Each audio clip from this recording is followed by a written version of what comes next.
Hey guys, how's it going? Rudy Hernandez here. Thanks for checking in. I hope you guys are enjoying your weekend. I wanted to touch on a topic, something that we came across just the other day in conversation. Not necessarily specifically related to security, but just kind of within that realm, and you'll see the correlation towards the end of the video. But jumping right into it, I want to talk about getting things done. My approach on a lot of things is, the KISS method, if some of you guys are familiar with that, which is keeping it simple.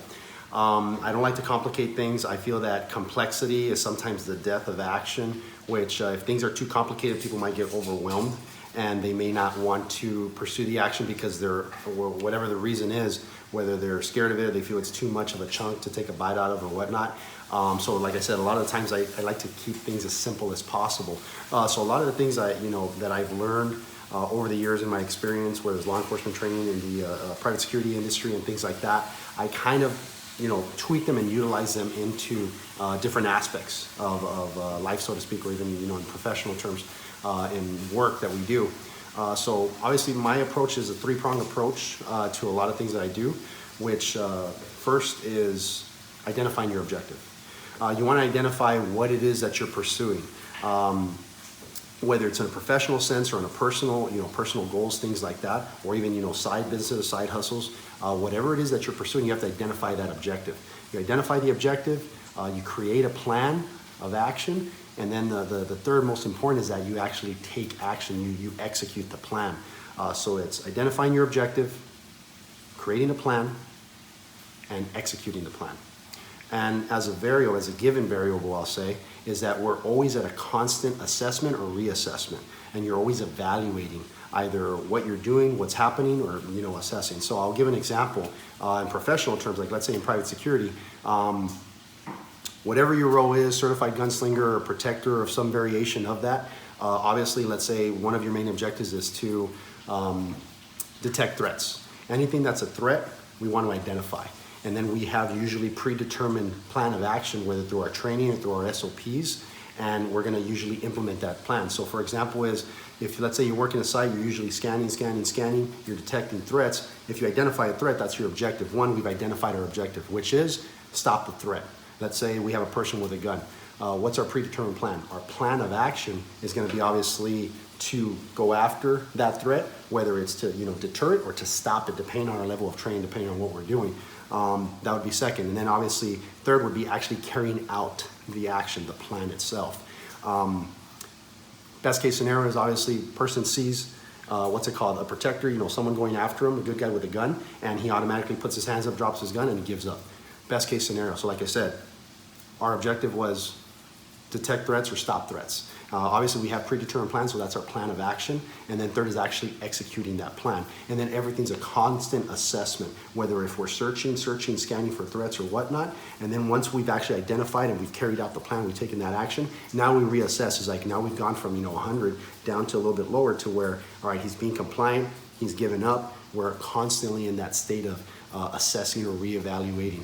So like I said, that's an example for professional terms as far as working in the security industry or whatnot, using that three-pronged approach, which is identifying the objective, creating a plan, and executing that plan. So now for an example on let's say the personal side. So whether it's, let's say a personal goal, whether you want to, make more money, get into better shape, or pursue something aside from your main course, so to speak, your main profession. Let's say that there's a personal goal that you want to do. You want to run a marathon. You want to start training for that. Whatever the goal is, whatever it is, you use the three-pronged approach, which is identify your objective. What's the objective? I'll give you an example. Let's say that your objective is, I want more money. Let's say you've identified the objective. I want more money. I need more money. Everybody wants to pay bills, everybody wants to buy nice things. So let's say, all right, that's cool. You've identified the objective. The objective is, I want more money. Okay, so now let's create a plan. What can the plan be? Put thought into that. That's something personal that you would have to look into, but you think about it. What can I do? Let's say, for example, you used to be a personal trainer. You're a certified personal trainer, and you've had some experience consulting people in either dieting or exercising plans. And you say, hey, you know what? My objective is, I want to make more money. I could kind of create a plan and say, hey, you know what? Maybe I could be on the side as a side hustle or a side business or whatever it is to make some extra money to get to my objective that I've identified. I'm going to be, you know, a personal trainer or consultant on the side, get a few clients and whatnot. That's the plan. And then the third most important is you execute the plan. You actually take action, and you, like I said, you create the plan, you actually take action on that plan that you've created. And then you go ahead and assess. Like I said, that's a given variable. We're always at a constant assessment or reassessment, and we're evaluating what worked, what didn't work, what can we do better, what's actually producing. In this example, our main objective was we want to make more money. So with our plan, what was working, what wasn't working? It's like, you know what? These services were better, you know, utilized. I made more money off of whatever it is. I'm gonna start focusing on this stuff versus this. And then you create that new plan, and then, like I said, the most important is you take action. You take action and then see how that works out, and everything's a constant evaluation, reevaluation.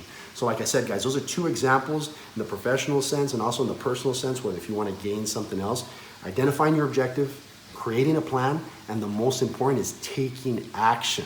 Plans with no actions are just that. They're just ideas. And ideas are shit. Execution is the game. Like I said, executing your plan, that's what you have to do if you actually want to progress. And some of you guys in law enforcement, military, you guys know what I'm talking about. Keeping it simple with that three-pronged approach. Identifying your objective, creating the plan, and then executing your plan.